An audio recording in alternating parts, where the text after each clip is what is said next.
శ్రీ గురుభ్యో నమః. శివాయ గురువే నమః.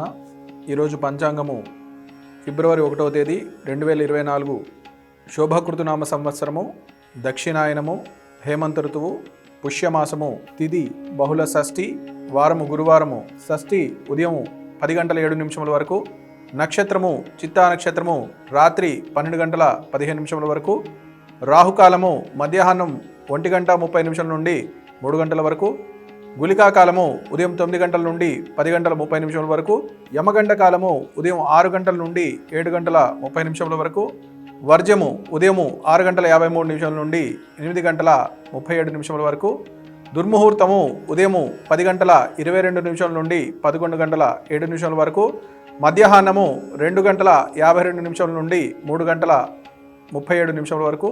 ఈరోజు రాశి ఫలితాలను చూసుకున్నట్లయితే మేషరాశి వారికి ఆర్థిక పరంగా కానీ లేదా పేరు ప్రఖ్యాతుల పరంగా ఈరోజు మంచి రోజుగా చెప్పవచ్చు. వృషభ రాశి వారికి ఆరోగ్యపరమైన చిన్నటువంటి కొన్ని అంశాలు ఇబ్బందికరంగా ఉండును, అయినప్పటికీ ఈ రోజు అంతా కూడా సజావుగా జరుగుతుంది. మిథున రాశి వారికి ఈరోజు ఆర్థికపరమైన విషయాల్లో కానీ లేదా మీరు చేపట్టిన కార్యక్రమాల్లో కొంచెం ఇబ్బందులు కలిగేటువంటి అవకాశం ఉంది, కాబట్టి జాగ్రత్త వహించడం మంచిది. కర్కాటక రాశి వారు మీరు ఈరోజు తలపెట్టిన కార్యక్రమాలన్నీ కూడా సజావుగా అన్నీ పూర్తి చేసుకోగలుగుతారు. కార్యాచరణ అంటే ముందుగా ఒక సమయపాలన పాటించినట్లయితే అన్నీ కూడా మీరు పూర్తి చేయగలుగుతారు. సింహరాశి వారు వ్యాపారపరమైన విషయాలు మీకు అనుకూలంగా ఉంటాయి. డబ్బు పరంగా కూడా మీకు, ఆర్థిక పరంగా కూడా మీకు అన్ని రకాలుగా యోగదాయకంగా ఉంటుంది. కన్యా రాశి వారు విద్యార్థులైనట్లయితే విద్య పరంగా కొంచెం శ్రద్ధ వహించడం మంచిది. వ్యాపారస్తులు లేదా ఉద్యోగస్తులు మీరు ఉన్నతాధికారులతో మాట్లాడే ముందు తగు జాగ్రత్తలు వహించడం మంచిది. తులారాశి వారు ఉద్యోగ ప్రయత్నంలో కానీ వ్యాపార ప్రయత్నంలో కానీ మీరు ఏదైతే ఒక ఫలితాన్ని ఆశించి చేస్తారో ఆ ఫలితం మీకు అందకపోవడం కొంచెం ఇబ్బందికరంగా ఉంటుంది, అయినప్పటికీ పనులన్నీ కూడా పూర్తి అవుతాయి. వృశ్చిక రాశి వారు మీరు ఈరోజు ఏదైతే కార్యక్రమాలు చేద్దామని మీరు పూర్తిగా ధ్యాస పెట్టి చేస్తూ ఉంటారో వాటిల్లో కొన్ని అవాంతరాలు కలిగినప్పటికీ పూర్తిగా ఈ వారాంతం లోపుగా మీరు అన్నీ కూడా సజావుగా పూర్తి చేసేటువంటి అనుకూలమైన వాతావరణం కనబడుతుంది. కాబట్టి కొంచెం మీకు ఈ కార్యక్రమాలన్నీ చేయగలను అనేటువంటి నమ్మకంతో, దృఢ సంకల్పంతో ముందుకు వెళ్లాల్సిన అవసరం ఉంది. ధనస్సు రాశి వారు ఈరోజు మీరు దైవానుగ్రహంతో మీ యొక్క కార్యక్రమాలను పూర్తి చేయగలుగుతారు. మీ స్వశక్తితో ఏదైతే మీరు చేద్దాం అనుకుంటున్నారో వేరే ఒక వ్యక్తి ద్వారా కానీ లేదా దైవానుకూలంగా ఎవరైనా ఒక సహాయం ద్వారా మీరు ఆ పనులన్నీ కూడా పూర్తి చేయడం జరుగుతుంది.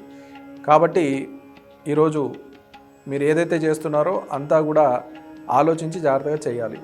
మకర రాశి వారు డబ్బు పరంగా ఎవరికి మీరు చెయ్యి దాటినట్లయితే ఆ డబ్బు మీకు వచ్చేటువంటి సూచన లేదు, కాబట్టి ఈ వారాంతం వరకు కూడా మీరు ఎవరికైనా మీరు ఆర్థికపరమైన సహాయం చేసే ముందు 1-4 సార్లు ఆచితూచి చేసి అప్పుడు సహాయం చేయడం శ్రేయస్కరం.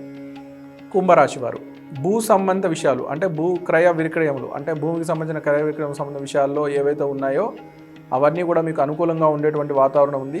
అయితే మీరు ఆ తీసుకునే ముందు ఆ దస్తావేజులు ఒకసారి అన్నీ కూడా పూర్తిగా ఒకసారి సరిచూసుకోండి. రెండోది ద్రవ్యపరమైన విషయాల్లో మీరు ఏదనుకుంటున్నారో ఖచ్చితమైన మాటలు మాట్లాడడం వల్ల మీకు కొంచెం ఉపయోగదాయకంగా ఉంటుంది. మీనరాశి వారు ఈరోజు వ్యాపారస్తులకు కొంచెం ఇబ్బందికరంగా ఉండేటువంటి అంశము, మరియు ఉద్యోగస్తులైతే మీ యొక్క పై అధికారుల ద్వారా కొన్ని ఇబ్బందులు ఏర్పడే అవకాశం ఉంది, కాబట్టి ఆచితూచి మీరు ఈరోజు మాట్లాడడం శ్రేయస్కరం. కాబట్టి మేషాది మీనరాశుల వారందరూ కూడా జాగ్రత్త వహించి చేసుకోవడం శ్రేయస్కరం. ఈరోజు విశేషమైన ఫలితాలు పొందాలి అనుకున్నట్లయితే మీ దగ్గరలో ఉన్నటువంటి దేవాలయంలో ఏదైనా రావి చెట్టు ఉన్నట్లయితే ఆ రావి చెట్టుకి మీరు ప్రదక్షిణ చేసి ఆవు నేతితోటి దీపారాధన అంటే 5 ఒత్తులతోటి దీపారాధన వెలిగించినట్లయితే మీకు కొన్ని అనుకూలమైన ఫలితాలు, అనుకున్న పనులన్నీ కూడా సజావుగా అయ్యేటువంటి అవకాశం ఉంది. మరియు విష్ణు సహస్రనామ పారాయణం చేసినట్లయితే మీకు సత్ఫలితాలు పొందేటువంటి అవకాశం ఉంది. శుభం భూయాత్.